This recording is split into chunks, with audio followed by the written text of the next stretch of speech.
So up next is the release കോലാഹലം. അങ്ങനെ ഞങ്ങൾക്ക് PVRൻ്റെ സൈഡിൽ നിന്ന് December 15th റിലീസ് ഡേറ്റ് കിട്ടുകയാണ്. അതിനൊപ്പം തന്നെ ഷെനോയ്സ് തിയേറ്റർ, എറണാകുളത്തുള്ള ഷെനോയ്സ് തിയേറ്ററിലും ഞങ്ങൾക്ക് ഒരു സ്ലോട്ട് കിട്ടുകയാണ്.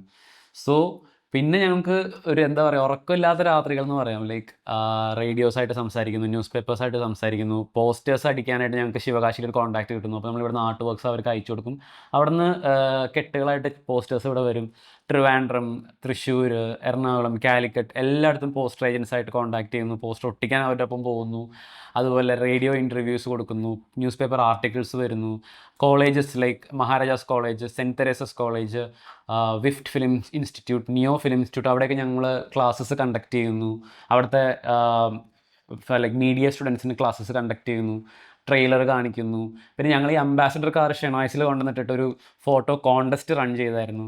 അങ്ങനെ ഒരു വളരെ ഇൻട്രസ്റ്റിംഗ് ആയിട്ട് ഞങ്ങളുടെ കയ്യിൽ ഉള്ള ഒരു ബഡ്ജറ്റ് വെച്ച് ഞങ്ങൾക്ക് എന്തൊക്കെ ചെയ്യാൻ പറ്റും ആ സമയത്ത് മാക്സിമം ഞങ്ങളത് യൂസ് ചെയ്ത് ഫാറിന് നമുക്ക് കൊടുക്കാൻ പറ്റുന്ന ഒരു ഡിസേർവിങ് തിയേറ്റർ റിലീസ് നമുക്ക് കൊടുക്കാൻ പറ്റി.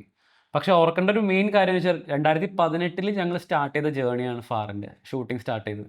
2018 ഷൂട്ടിംഗ്, 2019 പോസ്റ്റ് പ്രൊഡക്ഷൻ, 2020 സെൻസറിങ്, 2021 പ്രത്യേകിച്ച് ഒന്നും തന്നെ ഇല്ല. 2022 സോണി മ്യൂസിക് ഓഡിയോ റൈറ്റ്സ് എടുക്കുന്നു, 2023 തിയേറ്റർ റിലീസാവുന്നു.